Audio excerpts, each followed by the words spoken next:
Bueno, les pedimos que silencien todos los micrófonos, porfa, así no hay interferencias, y no sé bien yo cómo silenciarlos desde acá.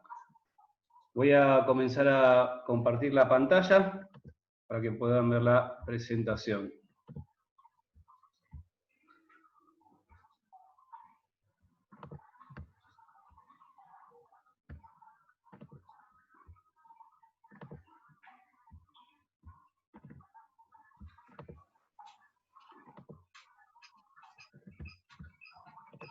Bueno, de la clase pasada nos había quedado un tema teórico que es importante de recordar, que es el de la ley de Henry y la disolución del nitrógeno en nuestra sangre mientras nosotros buceamos. Y vamos a dar una breve introducción como para que quede claro, ya que después vamos a hablar un poquito de lo que es la enfermedad descompresiva. Sí, la ley de Henry dice que a temperatura constante la cantidad de gas disuelta en un líquido va a ser proporcional, directamente proporcional a la presión parcial que ejerce ese gas sobre el líquido. Significa que si la temperatura se mantiene constante y hay un sistema que está formado por gas en contacto con el líquido, la solución siempre va a tender a alcanzar un punto de equilibrio absorbiendo o liberando gas según la variación de presión. ¿Sí? Acá tenemos un diagrama donde se ve claramente, que vendría a ser una especie de pistón, ¿sí? En donde vemos un líquido en contacto con gas que está en equilibrio, es decir, que no pasa gas desde el medio a la solución ni desde la solución al medio. Ahora, si se llega a ejercer presión, va a ir disolviéndose mayores cantidades de gas desde el medio al líquido, como lo ven acá. ¿Sí? Sabemos que a presión constante durante un periodo determinado, la solución va a tender a alcanzar ese punto de equilibrio o punto de saturación, se llama, ya que la cantidad de gas disuelto va a permanecer constante. ¿Sí? El típico ejemplo que siempre damos con respecto a esto es el de la botella de soda o de gaseosa. Ahora lo vamos a ver con más detalle. Si la presión aumenta, va a comenzar a disolverse cada vez más cantidad de gas en el líquido hasta alcanzar el nuevo punto de equilibrio. Si la presión disminuye, sabemos que el líquido va a comenzar a eliminar paulatinamente el gas disuelto y estaríamos hablando de un líquido sobresaturado, porque hay más presión de gas dentro del líquido que en el medio. Voy a pasar a la siguiente filmina. Ahí estamos. Bueno, al bucear en nuestro cuerpo sucede algo similar. Recuerden que nuestro cuerpo es alrededor de 70% líquido, ¿sí? Ya que al respirar oxígeno este se metaboliza, pero el nitrógeno permanece inerte, el cuerpo no lo consume, con lo cual se va a disolver en la sangre y va a comenzar a acumularse en nuestros tejidos. ¿Sí? En la superficie nosotros ya tenemos los tejidos saturados, por lo general permanecemos durante un tiempo prolongado a una misma presión, ¿sí? Que es la presión atmosférica. Por lo tanto, en cada exhalación vamos a estar eliminando la misma cantidad de nitrógeno que ingresó a los pulmones al inspirar. Al descender y a respirar aire a una mayor presión, van a tender a disolver en los tejidos estas cantidades de nitrógeno, ya que la presión parcial de nitrógeno en el cuerpo va a ser menor que la del aire respirado. El nitrógeno, por favor silencien los micrófonos. El nitrógeno se acumula en los tejidos en unos micros bolsillos, por así llamarlo, que se llaman micronúcleos. Como la disolución del nitrógeno no es instantánea, la cantidad que se vaya a solubilizar sabemos que va a depender de la profundidad, por consiguiente de la presión, y también del tiempo de fondo, es decir, el tiempo que estemos bajo el agua. La velocidad de acumulación también va a estar afectada por la temperatura y también por la solubilidad que tenga el nitrógeno en cada uno de los tejidos, ya que no todos tienen las mismas características. Al ascender, el nitrógeno disuelto, tiene... Mañana. A ver, chicos, ¿pueden silenciar los micrófonos, por favor? Escucho ahí algo de interferencia. Ger. Qué cosas de Germán, ¿eh? A ver cómo hago para silenciarlo. Ger. Ahí estamos. Bien, decía entonces que al ascender, el nitrógeno disuelto tiende a ir saliendo de los tejidos y es transportado a los pulmones a través del retorno venoso, donde es filtrado y finalmente lo vamos eliminando con cada exhalación. Acá tenemos un gráfico que representa básicamente lo que estaba explicando recién. Durante el descenso el nitrógeno se va disolviendo y pasando a la sangre. Cuando alcanzamos un punto de equilibrio, el nivel de nitrógeno se mantiene constante, pero cuando realizamos el ascenso, los tejidos comienzan a ir liberando estas cantidades de nitrógeno. ¿Sí? Muy bien. Estos principios son el fundamento básico de la teoría de la descompresión que debemos respetar para reducir al mínimo el riesgo de enfermedad descompresiva. Recuerde, mantenerse en buena forma física, planificar de manera conservadora, estar atento a factores de predisposición, tanto personales como ambientales. Siempre es importante hidratarse antes de bucear, no solo por esta cuestión, hay varios motivos por lo cual es importante. Respetar la velocidad de ascenso, respetar las paradas de seguridad y siempre seguir las indicaciones del ordenador de buceo. Bien, ahora ya vamos a entrar a hablar un poco de lo que es el bloque 2, que tiene que ver un poco con la reducción, la gestión y la reducción de los riesgos al bucear. Vamos a ver bastantes temas que son importantes, ¿sí? Son delicados también, pero nada, el conocimiento es lo que nos va a ayudar a nosotros a poder reducir siempre los riesgos que puede generar la actividad. Vamos a hablar un poco de la salud del buceador, ¿sí? Cuáles son las lesiones que pueden llegar a sufrirse por vida acuática, un poco de hipotermia también, de hipertermia, refrescar un poco lo que son las lesiones por sobreexpansión pulmonar, que se ven desde el primer curso, desde el Open Water. Vamos a ver los diferentes tipos de intoxicaciones que se pueden sufrir al bucear. Vamos a hablar de enfermedad descompresiva, de ahogamientos, y también de asistir a buceadores inconscientes, tanto en superficie como debajo del agua. Bien, en cuanto a la salud del buceador, se sabe que el buceo es una actividad que conlleva ciertos riesgos, y para minimizarlos, es fundamental mantenerse en buenas condiciones de salud, ¿sí? Mantener buena forma física y también mantener al día las habilidades de buceo. En cuanto a lo que es la legislación en Argentina, es obligatorio contar con el aval de un médico que firme una planilla médica, un apto psicofísico, para poder practicar la actividad. Este certificado va a tener validez de 1 año, y esto va más allá de lo que puedan decir las normas o los estándares de las propias certificadoras, está por encima. Es importante también mantener un buen estado físico, así como evitar ciertos hábitos, sobre todo antes de realizar inmersiones. Si se está tomando algún tipo de medicación, siempre hay que consultar con el médico si puede llegar a ser compatible o no con la práctica del buceo. Y obviamente también es importante, algo que necesitamos todos ya, practicar con frecuencia las habilidades básicas de buceo, sobre todo al pasar un tiempo prolongado desde la última inmersión. Algunas certificadoras lo exigen en sus estándares, por ejemplo PADI cada 6 meses sugiere o exige, mejor dicho, que se haga el programa de Reactivate, que es para refrescar todas estas habilidades, nociones y destrezas básicas que necesitamos para poder bucear con seguridad. Sumamente recomendable contar con un seguro de buceo, muchos operadores también lo requieren de manera obligatoria, el caso más conocido es el de DAN, ¿sí? Que nos brinda asistencia inmediata si es que llegamos a tener alguna situación imprevista, algún accidente o algo parecido.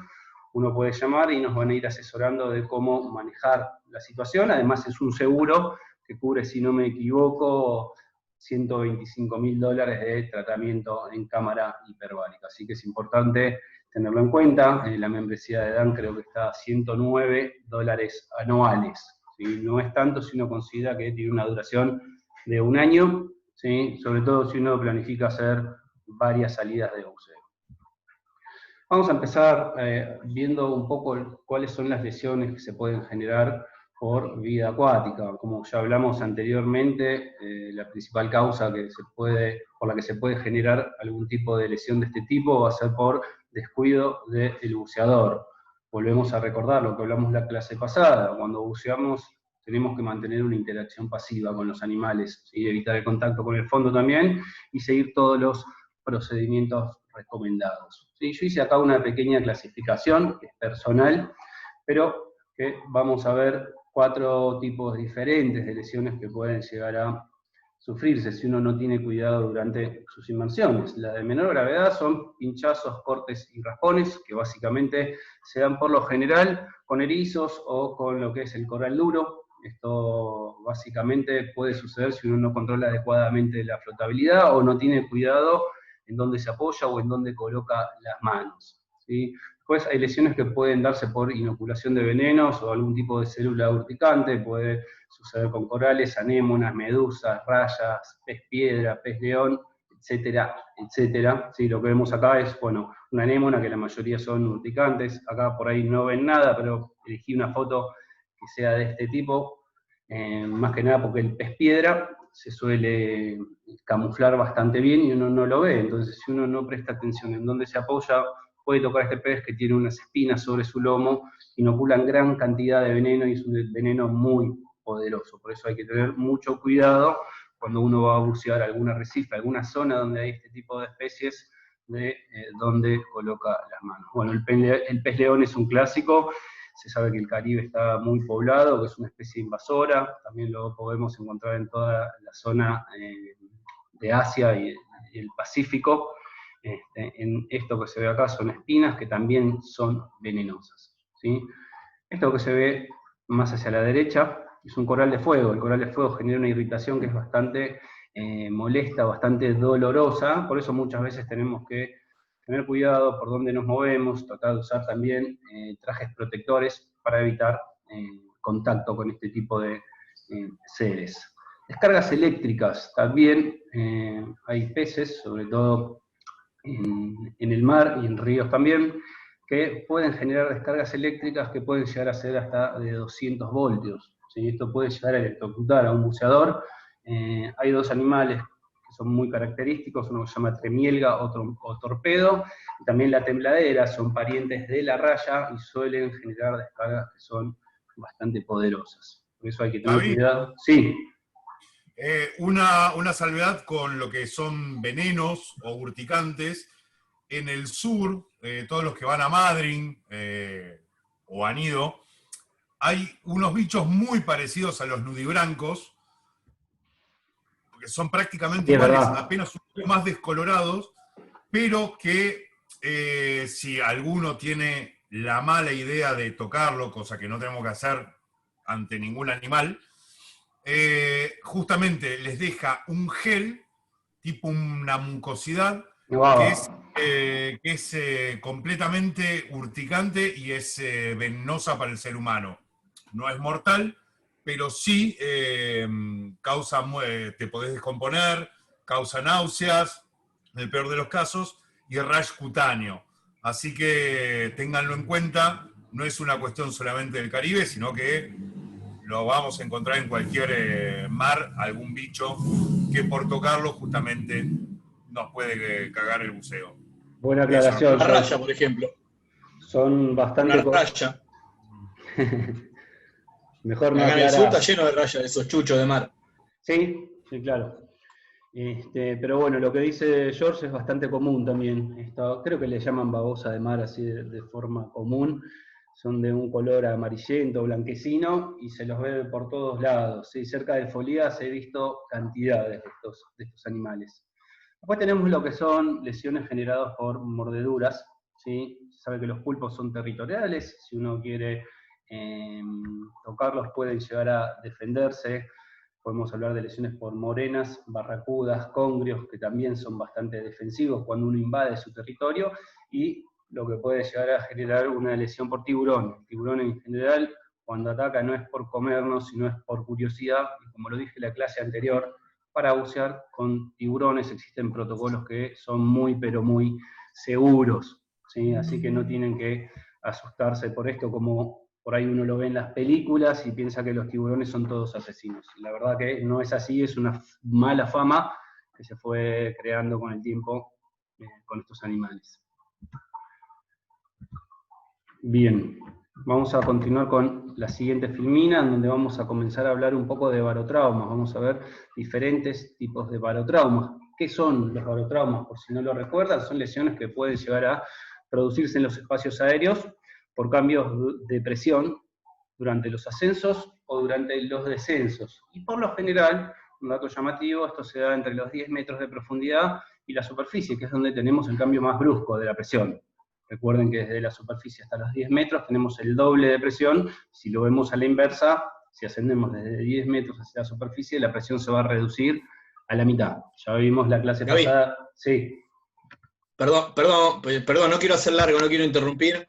Quiero dejar en claro algo, que muchas veces uno piensa que no va a pasar nada. Como dice Gaby, los primeros 10 metros de presión es donde todo se comprime o se descomprime al doble, donde está la diferencia más abrupta de presión y donde hay que tener más cuidado. Pero tengan en cuenta también que a pulmón lleno solamente se necesita una variación de muy poquita presión, entre 0,1 y 0,2 atmósferas, 1 o 2 metros nada más, para producir un barotrauma. Con lo cual, persona que pueda llegar a tener un inconveniente, por ejemplo, quedarse sin gas y hacer una inhalación completa, en donde al ascender el pulmón ya no tiene elasticidad, en 1 metro o 2 ya puede producirse una lesión.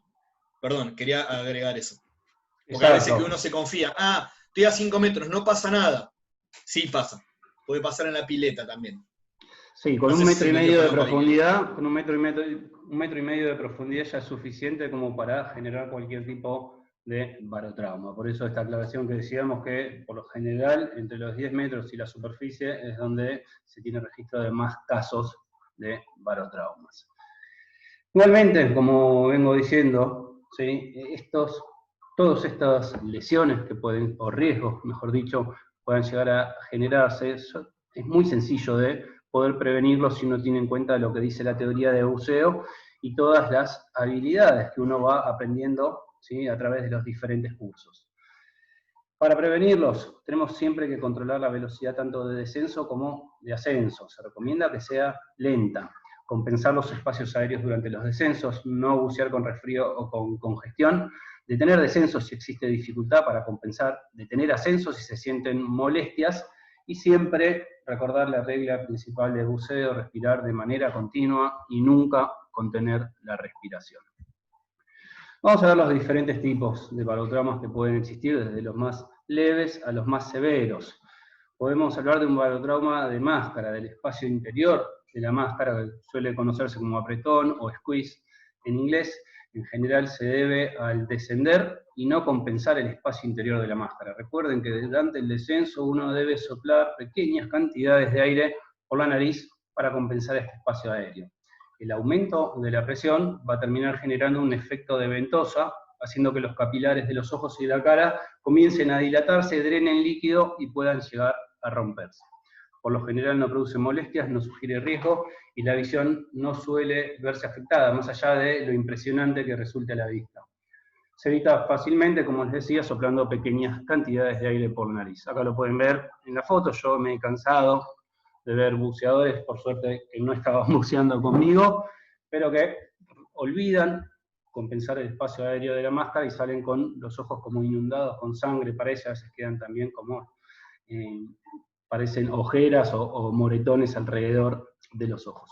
En cuanto a los senos paranasales, el aire que se comprime y expande puede llegar a generar molestias o algún tipo de hemorragia nasal, otra cosa que también he visto varias veces. No suele generar riesgos mayores, más allá de algún dolor que pueda llegar a generar durante el descenso. Para evitarlo, básicamente, es importante no bucear con resfrío o congestión. Si ven acá la máscara transparente, es normal a veces, cuando hay algún tipo de buceador que se sumerge con algún cuadro de resfrío o algo parecido, que genera algún tipo de sangrado, y cuando lo vemos en superficie le decimos que disimuladamente se limpie un poquito, que tiene un moco o algo, antes de que vea la sangre, porque esto puede llegar a generar que se asuste bastante el buceador, por más de que el cuadro no revista gravedad. Las piezas dentales también se puede llegar a generar algún tipo de complicación con el aire que queda contenida, ¿sí? La presión en los espacios de aire de las raíces y de los dientes, próximos a algún empaste o algún implante, a veces puede generar algún dolor, obviamente durante el ascenso, que es cuando se expande esa cantidad de aire, y también puede dar lugar a algún tipo de lesión menor. Y también he escuchado, nunca me pasó, ni a nadie que esté buceando conmigo, la pérdida de alguna prótesis, de alguna corona o de algún empaste. El problema es cuando se lo tragan. Bien, en el tracto gastrointestinal también se pueden tragar a veces pequeñas cantidades de aire cuando respiramos o cuando intentamos compensar. Durante el ascenso pueden generar dolor abdominal, calambres, eructos y flatulencias. Y de esto tenemos varios que pueden hablar. En raras ocasiones se pueden producir lesiones en estómago o intestino. Esto es muy, pero muy infrecuente. Oídos, ¿sí? Nuestra estrella en cuanto a lo que son barotraumas de ascenso. ¿Sí? Recuerden que siempre debemos compensar con frecuencia durante el descenso, antes de sentir las molestias. ¿Sí? No hay que esperar a que duela para hacer la ecualización o la compensación de los oídos. Además, resalto lo que decía antes, descender a una velocidad controlada para poder ecualizar correctamente. ¿Sí? Evitar también bucear cuadros de resfrío cuando uno vaya a bucear, porque esto genera complicaciones para poder compensar estos espacios de aire. El descender sin compensar oídos puede producir la distensión o la perforación de la membrana del tímpano. Los efectos inmediatos son mareos, vértigos, náuseas y hasta vómitos. Los efectos a largo plazo pueden llegar a ser pérdida de la audición parcial o total, o también puede generar infecciones graves. Recordemos, si vamos a practicar la maniobra de Valsalva, que en general es la más utilizada, siempre hacerlo suavemente. Recuerden, tapamos la nariz y soplamos suave, ya que soplar de manera brusca o prolongada puede dañar lo que se llama la ventana oval o ventana redonda. ¿Sí? Acá tienen un diagrama de lo que es el oído. ¿Sí? Esta parte sería el oído medio. ¿Sí? Acá está la trompa de Eustaquio, que es por donde viaja el aire cuando nosotros compensamos para volver a recobrar el volumen normal en el oído medio. Si uno hace mucha fuerza, se genera mucha presión sobre esta zona, que es la ventana oval y la ventana redonda. Si no compensamos y seguimos descendiendo, se puede lesionar esto que es la membrana del tímpano. Puede o sobredistender o perforar. Por eso es muy importante seguir los procedimientos que uno practicó y estudió durante los cursos. La velocidad de ascenso debe ser lenta también para evitar el bloqueo inverso. Si uno comienza a ascender muy rápidamente, todo el aire que se fue conteniendo en esta zona del oído medio se expande de golpe y se dificulta que pueda ser eliminado por lo que es la trompa de Eustaquio. Recuerden, si sentimos mareos o vértigos debido al bloqueo inverso durante un ascenso, se detiene el ascenso, se reduce, se aumenta nuevamente la profundidad unos pocos metros, hasta sentir alivio y se comienza a ascender en forma mucho más lento. De manera inversa, si tenemos complicaciones para compensar un oído durante el descenso, detenemos descenso, avisamos al compañero que tenemos problemas para compensar el oído, ascendemos unos pocos metros y hasta sentir alivio y retomamos el descenso en forma mucho más lenta. Gaby. Sí. Recuerden todos que ha sucedido, y es muy normal, cuando buceamos en aguas frías con capucha, sobre todo las capuchas cabezas, tenemos que permitir que entre un poco de agua y que se inunde el oído externo, porque si no, nos hace un vacío y no nos va a permitir nunca ecualizar. Eso más vale al principio de la inmersión, inundar un poco la capucha, que se nos inunde el oído externo, y después ahí sí se va a calentar el agüita, pero nos va a poder permitir ecualizar bien. Si no, vamos a estar sufriendo, y todo se debe a la capucha, nada más. Exactamente, gracias por aclarármelo y recordar esto, George. Importante lo que dice Jorge también, sobre todo para nosotros que solemos bucear en aguas frías. Por último, como regla muy importante a tener en cuenta, nunca practicar Valsalva durante el ascenso. ¿Sí? Vamos a estar generando más presión todavía sobre el oído medio, en donde en realidad se tiene que ir eliminando el exceso de gas que va a estar expandiéndose. Si lo hacemos, podemos también generar algún tipo de lesión mayor. Bien, paso a la siguiente filmina. Vamos a empezar a hablar un poco de los pulmones, también otro tema delicado, pero que es importante conocer para evitar los riesgos y bucear siempre de manera más segura. Lo que buscamos con esta clase básicamente es aprender a hacer el buceo cada día una actividad más segura. Contener el aire durante un ascenso, ascender rápidamente, o cualquier tipo de forma de oclusión que impidan la normal eliminación del aire que hay a nivel alveolar, puede llegar a generar riesgo de lesión por sobreexpansión pulmonar. Si los pulmones alcanzan el límite de su capacidad, debido a la expansión del aire en su interior, pueden comenzar a romperse los sacos alveolares, dejando escapar el aire. Sí, acá tenemos un dibujito donde se puede llegar a ver los alveolos en un estado normal. Si uno contiene aire o queda contenido el aire en los pulmones, comienzan a expandirse y se puede generar la ruptura, ¿sí?, de los alveolos, dejando escapar el aire hacia diferentes zonas, que va a dar diferentes tipos de lesiones que ahora vamos a estar viendo en detalle. Pueden manifestarse básicamente de 4 maneras. Una es el efisema subcutáneo, que el aire comienza, obviamente escapa de los pulmones y comienza a acumularse bajo la piel, y suele migrar hacia el cuello u hombros, ¿sí? Suele hincharse el cuello con o sin dolor, generar cambios en la voz y que la piel se sienta crispada al tacto.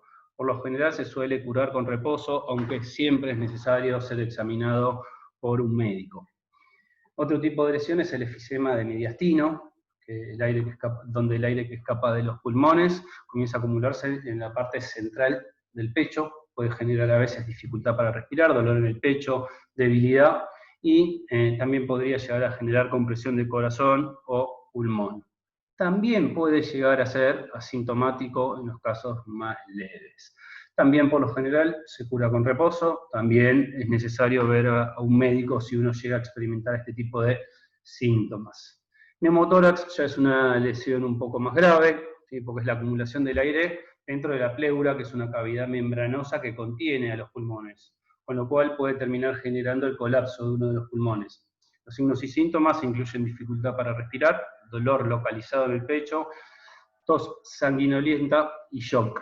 ¿Sí? El shock, para el que no lo recuerda, es una afección por la cual nuestros tejidos no reciben una irrigación sanguínea adecuada, lo cual puede venir en una situación muchísimo más complicada. Las lesiones provocadas por el neumotórax pueden ser muy leves hasta muy graves, llegando a producir la muerte también. Sumamente importante que, en este caso, el paciente sea examinado por un médico. La lesión más grave que existe por sobreexpansión pulmonar es lo que se llama embolia arterial gaseosa, que ya sería la entrada de aire al torrente circulatorio. Los diferentes signos y síntomas son mareo, confusión, cambios de personalidad, desmayo, shock, parálisis, inconsciencia, hasta paro cardíaco, dependiendo de dónde se termine acumulando todo este aire que entra al torrente circulatorio. Recuerden que los órganos blancos principales van a ser el corazón, el cerebro, la médula espinal, por la cantidad de flujo sanguíneo que reciben. Pueden producirse inmediatamente o pocos minutos después de llegar a la superficie. Es una situación muy grave que puede llegar a producir la muerte, por eso es importante una rápida atención médica y por lo general es necesario también tratamiento hiperbárico para tratar de eliminar las cantidades de aire contenidas en los tejidos. Primeros auxilios que hay que tener en cuenta es controlar las vías aéreas, suministrar oxígeno al 100%, los que son respiros y están presentes se acordarán de esto, brindar RCP si es necesario, tratar el shock, ¿sí?, y avisar al servicio médico de emergencias, como también alertar a DAN. Los factores de predisposición que pueden generar un mayor riesgo a este tipo de lesiones son fumar, cualquier tipo de enfermedad pulmonar preexistente, patologías pulmonares obstructivas que impiden la normal eliminación del aire, como el asma, el efisema, la bronquitis crónica, ¿sí?, o tumoraciones en pulmones también, y antecedentes de cirugía torácica. Esto no significa que uno no pueda bucear si presenta estos factores de predisposición, eso lo determina un médico. ¿Sí? Lo que sugiere es que hay que ser mucho más conservadores a la hora de planificar las inmersiones, de realizar los ascensos a la superficie y demás. En cuanto a la prevención, no es nada complicada, ¿sí? Acá es donde uno debe prestar atención. Tenemos que seguir la regla principal de nunca retener el aire mientras buceamos, ascender siempre lentamente hacia la superficie, mantener al día todas las habilidades de buceo, bucear relajadamente es fundamental, y controlar frecuentemente el manómetro. Estadísticamente se sabe que la mayoría de este tipo de lesiones puede llegar a darse por un ascenso en estado de pánico o por haberse quedado sin aire. Fíjense qué fácil podemos controlar estas situaciones. Importantísimo también hacerse un chequeo médico anual. Bueno, ya nos estamos por quedar sin tiempo, voy a cerrar la sesión y entramos por el mismo link para continuar con la presentación.